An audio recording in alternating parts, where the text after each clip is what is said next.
अंधेरी काली रात एक सुनसान सड़क पर जहाँ एक दो कोई गाड़ी आ जा रही थी, अचानक प्रियंका की गाड़ी बंद पड़ गई। और मुसीबत यह थी कि उसे गाड़ी चलाने के अलावा उसके बारे में और कुछ नहीं पता था और न आसपास कोई गैरेज मैकेनिक था। अब उसे महसूस हो रहा था कि उसे रात के वक्त सफ़र नहीं करना चाहिए था। जहाँ उसके मोबाइल में नेटवर्क नहीं आ रहा था, वही किसी गाड़ी को रोकने से वह घबरा रही थी, क्योंकि उसे इस बात का डर लग रहा था कि किसी से मदद लेने के चक्कर में वह कोई और फ़ायदा न ले ले। तभी एक कार उसके पास आकर रुकी। उस व्यक्ति ने पूछा, क्या आपकी गाड़ी खराब हुई है? प्रियंका, जी पता नहीं क्या हुआ है, स्टार्ट नहीं हो रही, प्लीज़ आप देख लेंगे? सॉरी मैडम, मुझे गाड़ी के बारे में कुछ ज़्यादा मालूम नहीं है, लेकिन अगर कहे तो मैं आपको कहीं छोड़ सकता हूँ। आप कहाँ जा रही है? प्रियंका, मैं ऋषिकेश से आ रही थी और नोएडा के लिए जा रही थी कि गाड़ी ने धोखा दे दिया। अरे, मैं भी गाज़ियाबाद जा रहा हूँ, आपको छोड़ दूँगा, आ जाइए। प्रियंका गाड़ी में बैठने से घबरा रही थी। क्या सोच रही है? घबराइए नहीं, देखिए मैं एक शादीशुदा भला आदमी हूँ और आधी रात में एक सुनसान सड़क पर कुछ भी हो सकता है। प्लीज़ आ जाइए। प्रियंका के सामने और कोई ऑप्शन भी नहीं था, इसलिए वह गाड़ी में बैठ गई। मेरा नाम नीलेश है, मेरा 4 व्हीलर का शोरूम है और मैं अपनी बीवी को लेने गाज़ियाबाद जा रहा था। असल में बच्चे छुट्टियों में नानी के घर गए हुए थे, अब उनका जी भर गया है, इसलिए लेने बुलाया है। प्रियंका, मेरा नाम प्रियंका है और मैं एक इवेंट प्लानर हूँ। एक इवेंट के लिए नोएडा जाना था। मैंने सोचा कि अभी निकलूँगी तो सुबह होने से पहले पहुँच जाऊँगी, जिससे मुझे तैयारी के लिए अच्छा समय मिल जाएगा। लेकिन नीलेश, आपको इतनी रात को नहीं निकलना चाहिए था। वैसे भी यह रोड सही नहीं है। इस रोड पर पिछले कुछ दिनों में कई लोगों की हत्या हुई है, आपने तो सुना ही होगा। प्रियंका नीलेश की बात सुनकर घबरा गई। यह बात बताते हुए नीलेश की हल्की सी मुस्कुराहट ने उसे डरा दिया था। गाड़ी का एसी ऑन था, फिर भी प्रियंका को पसीने आ रहे थे।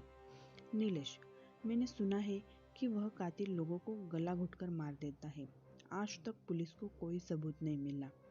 प्रियंका, प्लीज़ आप ऐसी बात नहीं करें, मुझे डर लग रहा है। नीलेश हंसने लगा। आप जैसी बहादुर लड़की रात में अकेले सफ़र कर रही है, उसे कैसा डर? प्रियंका, देखिए यह मेरी मजबूरी है, यह मेरा पहला प्रोजेक्ट है, इसलिए मैं पहले से तैयार रहना चाहती थी। नीलेश अब फ्लर्ट करने लगा था।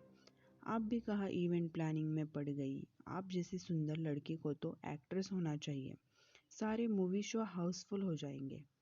प्रियंका नीलेश के बदलते मिजाज को देखकर थोड़ा सतर्क होने लगी। उसने अपने बैग में से पानी की बोतल निकाली और पानी पीने लगी। नीलेश, प्यास तो मुझे भी लगी है, क्या आप मेरी प्यास बुझा देंगी? प्रियंका, क्या मतलब है आपका? नीलेश, मेरा मतलब है कि मुझे भी प्यास लगी है, प्लीज़ अपनी बोतल दे दीजिए। प्रियंका, आपकी अपनी बोतल भी तो है, उससे पी लीजिए। नीलेश, उसमें वो बात कहाँ जो आपकी बोतल में है। प्रियंका, देखिए मेरे साथ ऐसी बातें नहीं कीजिए, नहीं तो मैं गाड़ी से उतर जाऊंगी। नीलेश, अरे आप तो बुरा मान गई, मैं तो मजाक कर रहा था। नीलेश ने प्रियंका से बोतल ली और पानी पीने लगा। प्रियंका को उसका यह व्यवहार अजीब लग रहा था। तभी प्रियंका ने देखा कि उसके मोबाइल में नेटवर्क आ गया है और वह फ़ोन करने लगी। प्रियंका, हेलो मम्मी, मैं अभी रास्ते में ही हूँ, मेरी गाड़ी ख़राब हो गई थी इसलिए मैंने किसी से लिफ्ट ले ली है। नहीं मम्मी, घबराने की कोई बात नहीं है, मैं ठीक हूँ, मैं पहुँचकर तुम्हें फ़ोन करूँगी। मम्मी से बात करने के बाद प्रियंका की हिम्मत बढ़ गई थी। अब वह भी खुलकर नीलेश से बात करने लगी। प्रियंका, आपने तो मेरा सारा पानी ख़त्म कर दिया, अगर कोई दुकान या होटल दिखे तो रोक देना, पानी की बोतल ले लेंगे। नीलेश, आपने ये जो ड्रेस पहन रखी है बहुत सुंदर है, क्या आपकी ही चॉइस है? यह बोलते हुए नीलेश प्रियंका की मिनी ड्रेस को ऊपर से नीचे देख रहा था। उसका इस तरह देखना प्रियंका को अच्छा नहीं लगा। प्रियंका नीलेश का ध्यान भटकाने के लिए इधर उधर की बातें करने लगी। प्रियंका, हाँ ये तो मैंने मार्केट से परचेस की है, ऐसी ड्रेस तो मार्केट में कहीं भी मिल जाती है, क्या आपको अपनी पत्नी के लिए लेनी है? नीलेश हंसते हुए बोला, हाँ हाँ हाँ, आपने भी क्या बात कह दी, ऐसी ड्रेस में तो आप जैसी लड़कियां ही अच्छी लगती है, मेरी बीवी में तो आप जैसी 2-3 और बस जाएंगी। प्रियंका की घबराहट कम हो गई थी, लेकिन नीलेश के दिल में कुछ और ही था। नीलेश, हमारी बात तो बीच में ही रह गई, मैं आपको बता रहा था कि आगे से इतनी रात को भूलकर भी इस सड़क पर सफ़र नहीं करना, क्योंकि ना जाने कौन किस बात का बदला ले रहा है। इस रोड पर कई लोगों को गला घोंटकर मार दिया, जबकि कोई लूटपाट भी नहीं हुई। प्रियंका गुस्से में, आप बार बार वही बात क्यों कर रहे हैं? मैं पहले भी इस रोड पर रात में सफ़र कर चुकी हूँ। आप गाड़ी रोक दीजिए। नीलेश ने गाड़ी साइड में लगा दी। नीलेश, मैं तो ऐसे ही बता रहा था, मुझे लड़कियों को डराना अच्छा लगता है, लेकिन आप पहले इस रोड से कहाँ गई थी? प्रियंका, ये बात कुछ महीने पहले की है। मैं और मेरी मम्मी इस रोड से अपने रिश्तेदार के यहाँ फरीदाबाद जा रहे थे। उस दिन भी इसी तरह गाड़ी खराब हो गई। वहाँ एक गाड़ी आई जिसमें 2 लड़के थे। मैं अपनी मम्मी के साथ थी तो बिल्कुल नहीं घबरा रही थी। उन्होंने हमें लिफ्ट दी, हम भी गाड़ी में बैठ गए, लेकिन बीच रास्ते में वह लड़के मेरे साथ बदतमीजी करने लगे। हमने विरोध किया तो उन्होंने गाड़ी एक सुनसान जगह पर रोक दी। मेरी माँ ने उन्हें रोकने की बहुत कोशिश की। नीलेश बीच में बोल पड़ा, ओह, तो अब आप मुझे डराने की कोशिश कर रही है, लेकिन यह चाल मुझ पर नहीं चलने वाली। प्रियंका, यह कोई मजाक नहीं है। उन्होंने मेरी माँ को चलती गाड़ी से गिरा दिया और मेरे साथ गलत काम करने के बाद मुझे भी मारने की कोशिश की, लेकिन किसी तरह मैं भाग गई। कुछ लोगों ने मुझे हॉस्पिटल पहुंचाया। जब मुझे होश आया तो पता चला कि मेरी मम्मी की मौत हो गई है। मैंने उन लोगों को ढूंढने की बहुत कोशिश की, लेकिन उनका कुछ पता नहीं चला।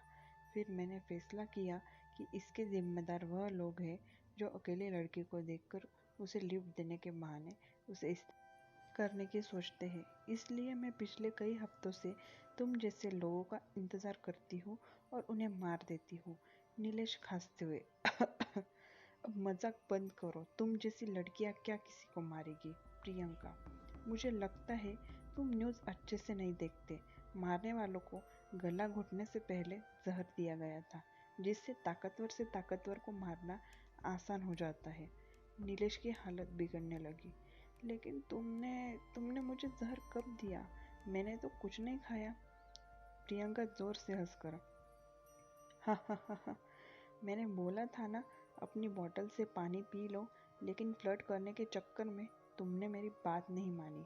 नीलेश, आह, मेरी हालत बिगड़ रही है, प्लीज मुझे बचा लो, मैं ऐसा आदमी नहीं हूँ। प्रियंका, मैं ऐसा आदमी नहीं हूँ?